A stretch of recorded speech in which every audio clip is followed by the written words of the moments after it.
graça e paz. Vamos orar. Pai querido, Pai de amor, Pai que nós amamos e adoramos, Pai que está sempre conosco, recebe o nosso louvor, a nossa adoração, Pai, e o nosso pedido. Ajuda-nos nessa hora, Pai. Faz a Tua vontade, Pai. Nós pedimos por nós, pedimos por todas as pessoas que vão ser alcançadas a qualquer hora e qualquer dia com este ensinamento. E também pedimos pelo nosso país, a Tua bênção, a Tua paz, em nome de Jesus. Amém. Muito bem, nós pedimos que vocês se inscrevam para nos ajudar no nosso canal e também dê o gostei ou não gostei depois de ver todo o programa. Bom, estamos caminhando e estamos ainda no período interbíblico. Nós estamos parando aqui para renovar nossas forças para depois começarmos o Novo Testamento. Mas eu vi um livro e ele dizia assim: como estava o mundo quando Jesus chegou, quando Jesus foi encarnado. E o autor propunha uma análise de tudo o que estava acontecendo. E eu, então, estou pensando nisso e querendo repartir com vocês como que estava, que mundo estava preparado para receber Jesus. Nós falamos que era o Kairós de Deus, o tempo de Deus. E para nós, na nossa percepção humana, um tempo não estava bom. Mas Deus vai usar esse tempo para trazer Jesus. Como que estava esse tempo? Esse povo que vem caminhando, nós temos acompanhado esse povo que sempre está dependendo de alguém, dominado por alguém. Lá no Egito eram escravos, depois vieram para a Terra Prometida e nesse tempo foram acontecendo as invasões, o Império Assírio, o Império Babilônico. Lembro da estátua que Nabucodonosor sonhou. E então vem acontecendo isso. Babilônia, o Medo-Pérsia, o Império, que a Babilônia levou para o cativeiro e o Império Medo-Persa trouxe do cativeiro. Aí vem o Império Grego e o Império Romano. E Israel, a Terra Prometida, no meio disso tudo aí. Como que estava a Palestina, Canaã, no tempo que Jesus estava para chegar? Vamos começar pela geografia. No mapa, nós vamos ver depois, a Palestina se dividia agora não mais em tribos.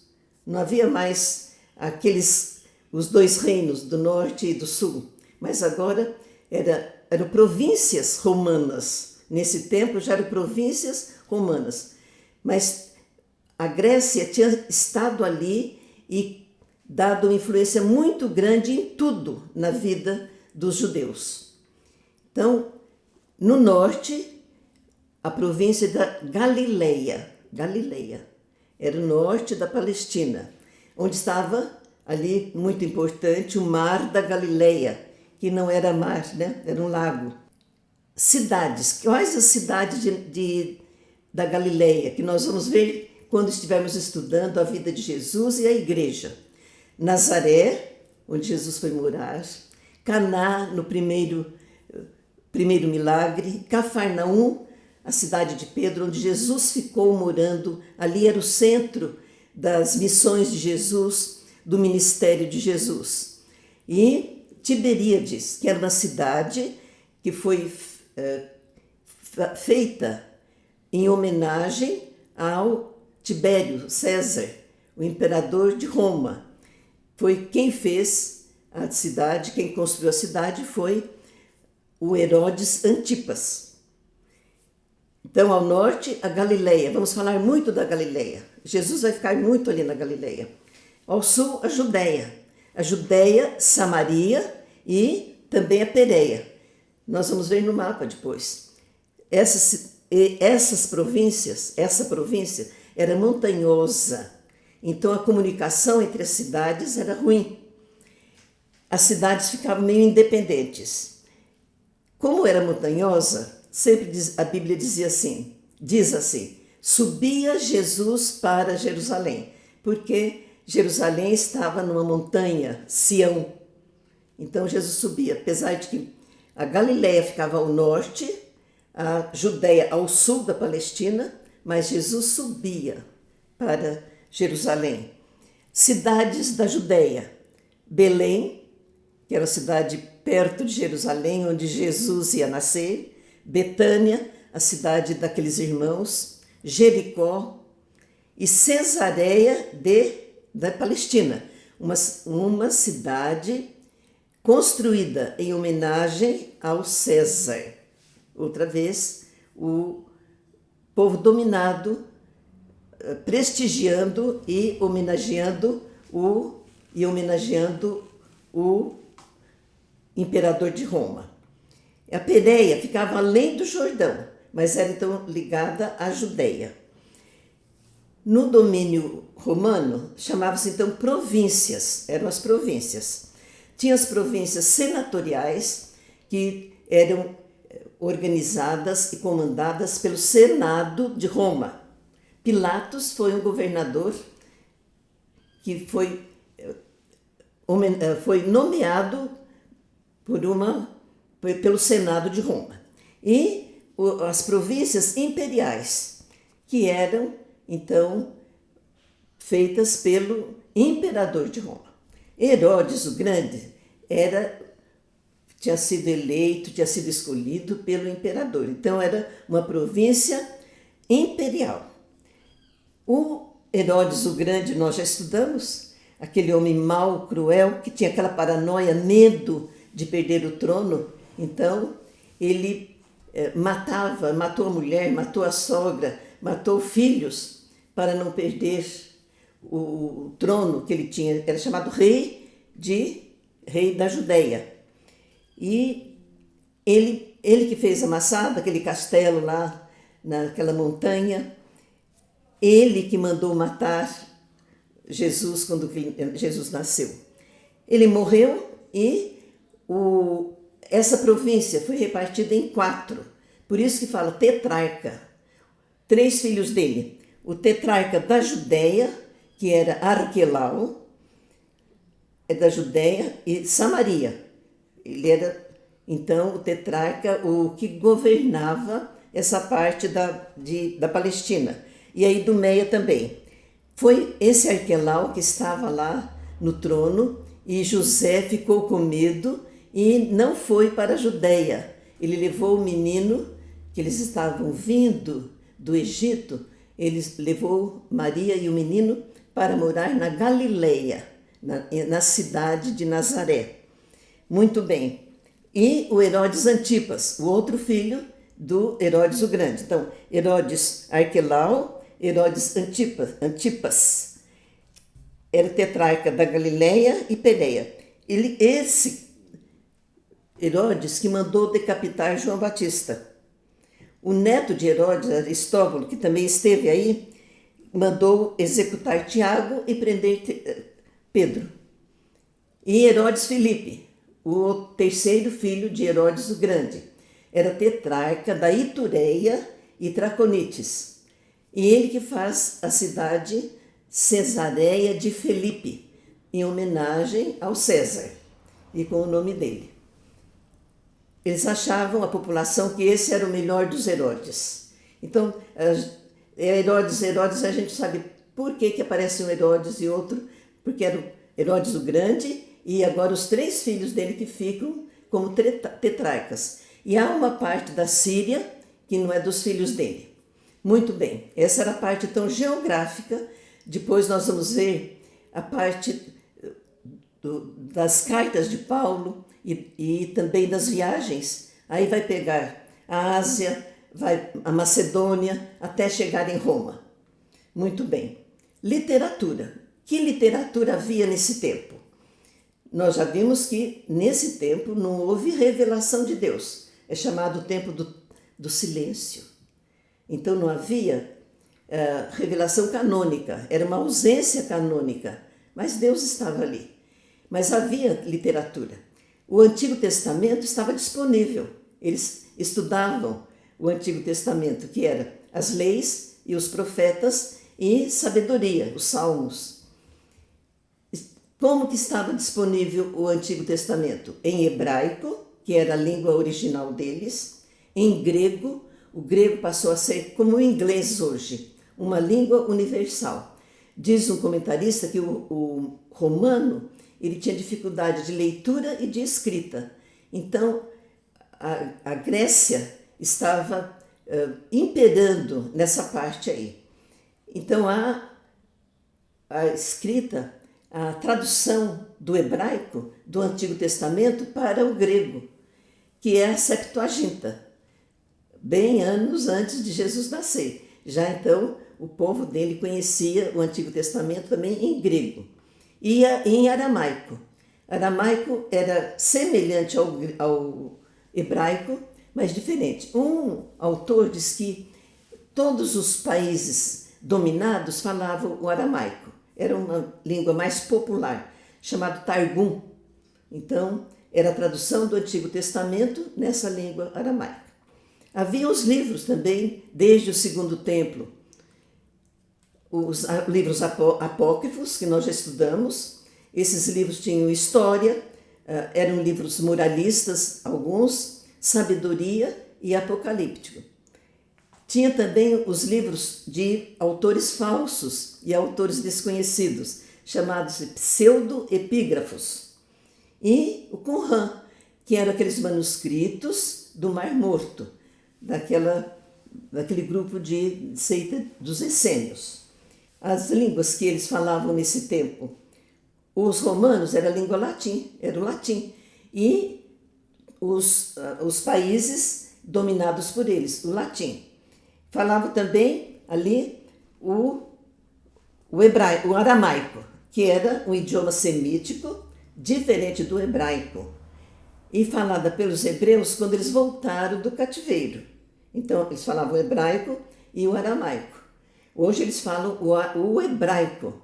Eles voltaram muitas coisas, a linguagem lá antiga, um hebraico moderno. O grego eles falavam, era a língua universal. E havia, a Grécia queria helenizar todo o mundo. Então eles faziam questão e eles aproveitavam a sabedoria deles. Eles queriam impor a língua e a cultura. E mesmo sendo domínio romano já, mas a língua grega, ela que aparecia mais e era mais usada. O Novo Testamento foi escrito em grego e isso foi um grande veículo na evangelização. Muito bem. A religiosidade. Eram 3 mundos: Grécia, Roma e a Palestina e os judeus. Os romanos, eles adquiriram, eles se apossaram, eles misturaram com a mitologia grega. Que na Grécia eles tinham os deuses gregos, né? Então os romanos se apossaram e fizeram, o que eles faziam? Pegavam um deus da Grécia e colocavam o nome em Roma. Zeus era o Júpiter para eles. Hermes era Mercúrio. Artemis, grega, era Diana. Afrodite, grega, em Roma eles adoravam Vênus. Quando Jesus chegou, havia os templos lá, porque era essa mistura toda. Tinha o templo de Diana, Diana dos Efésios, que nós vamos ver depois. Em Corinto havia templo de Afrodite, e havia o Areópago, lá em Atenas, onde os gregos discutiam os assuntos do dia. E na religiosidade também havia adoração do imperador. Muito cristão vai morrer, porque eles não falavam que César é o Senhor, eles falam Jesus é o Senhor. Mais para frente. A filosofia grega agraçava lá, conhecida e difundida. Os epicureus, que era viver por prazer, os estoicos, que eram assim mais indiferentes, mas suportavam mais as coisas, os cínicos. Então, a filosofia grega também graçava naquele tempo. E o judaísmo, como que estava? Vamos lembrar, eles passaram 70 anos no cativeiro. Depois, sem templo lá no cativeiro. Lá apareceram as sinagogas. Quando eles voltaram para a Terra Prometida, uns ficaram lá na Babilônia e outros vieram. Na volta, então, fizeram aquela reforma do templo de Zorobabel. E depois o templo de Herodes. O Herodes o Grande aumentou o templo, enriqueceu o templo e então estava aí. Dizem que nesse tempo aí houve a primeira diáspora. Muitos judeus saíram pelo mundo todo. E nós vamos ver lá em Atos, em Pentecoste, que tinha judeu em todo o mundo. E o templo, ele era o centro da religiosidade deles. O Herodes começou o templo no ano 19 a.C. e o templo só foi finalizado no ano 64 depois de Cristo. Então ele era o centro, toda a religiosidade do judeu era feita ali no templo. As festas que nós estudamos no Antigo Testamento, a Páscoa, os pães asmos e as primícias, quando começava a colheita, tudo era festa. Nesse dia eles não faziam nada, eles só adoravam a Deus. Depois vem Pentecostes, 50 dias depois da Páscoa, a festa das trombetas, início do ano civil, o dia da expiação, Yom Kippur, era o dia de confessar o pecado, jejum nacional, é o único jejum que tem no Antigo Testamento que foi previsto e ordenado. Então era o dia da expiação, Yom Kippur. Depois a festa dos tabernáculos, 6 dias nas tendas, lembrando a peregrinação do deserto. Festa das luzes, o Hanukkah, que era a restauração do culto. Lembra que aquele governador que chegou a levar sacrifício de porco no templo? Então veio a Guerra dos Macabeus, o único tempo que eles foram independentes. Os Macabeus governaram Israel naquele tempo, então eles fizeram a restauração do templo. Mas o templo se tornou um lugar de comércio e foi destruído no ano 70. Ali também surgiram as sinagogas. Costume lá no cativeiro, agora trouxeram. Então, cada cidade maior tinha a sua sinagoga. Surgiram, então, no exílio e no pós-exílio. E havia um distintivo muito importante, o abandono da idolatria. Muitos autores falam que o cativeiro curou o povo de Deus da idolatria. E na sinagoga, a ênfase era no estudo da Torá e nas orações. Havia todo aquele ritual, quando a visita chegava, eles davam vez para visitas, quando eles sabiam que a visita era capaz. Nós vamos ver Jesus numa sinagoga, num dia que ele vem e ele vai falar, né? Muito bem. Na sinagoga tinha preservação dos rolos, todas a parte que eles já tinham em rolos, ficavam guardadas nas sinagogas. E havia atividades. Os anciãos eram juízes, julgavam, e filantropia, eles cuidavam uns dos outros. Também havia a escola rabínica. O que eram os rabinos? Eram aqueles que estudavam, tipo de sacerdotes. Então, eles estudavam muito a Torá, a lei, os profetas, eles eram conhecedores profundos. E eles começaram a interpretar a lei e davam explicações da lei. A tradição, que Jesus vai falar, vocês estão deixando a lei para obedecer à tradição.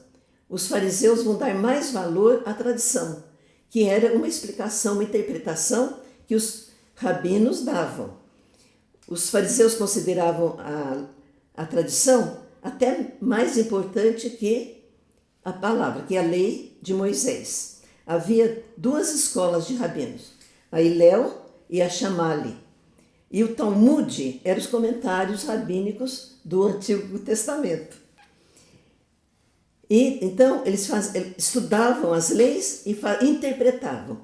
Só da parte do sábado, eles fizeram assim, 40 menos 1, que eram 39 ordenanças e proibições para o sábado.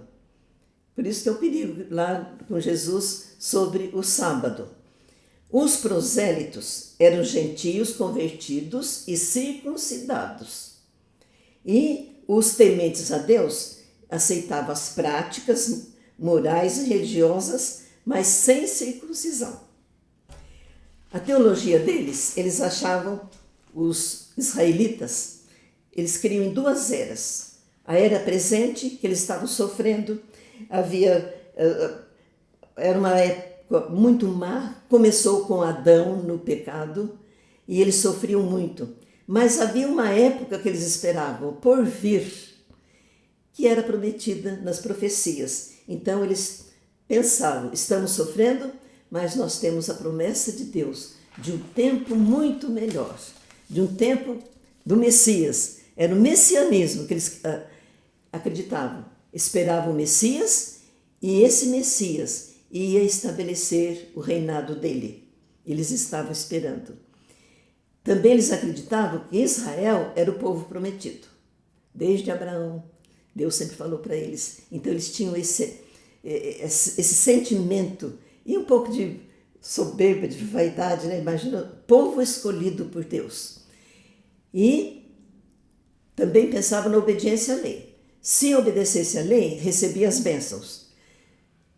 E se não obedecesse, não receberia as bênçãos. No Novo Testamento, nós vamos ver que a salvação vem pela crença em Jesus. A lei não salvou ninguém, mas eles tinham que obedecer à lei para mostrar que eles temiam a Deus, que eles queriam agradar a Deus. Eram muito legalistas, então, às vezes, lembro que nós vamos estudar que eles quiseram apedrejar aquela mulher adúltera, né? Eles queriam cumprir as leis. E a guarda do sábado. Então, essas eram algumas coisas que aconteciam naquele tempo, quando Jesus estava para chegar. Deus estava preparando o palco. Qual era o império que estava dominando? Era Roma. É Roma, então, que vai fazer com que as coisas aconteçam na cidade que Deus escolheu. Vale a pena a gente ler, reler e meditar na palavra de Deus.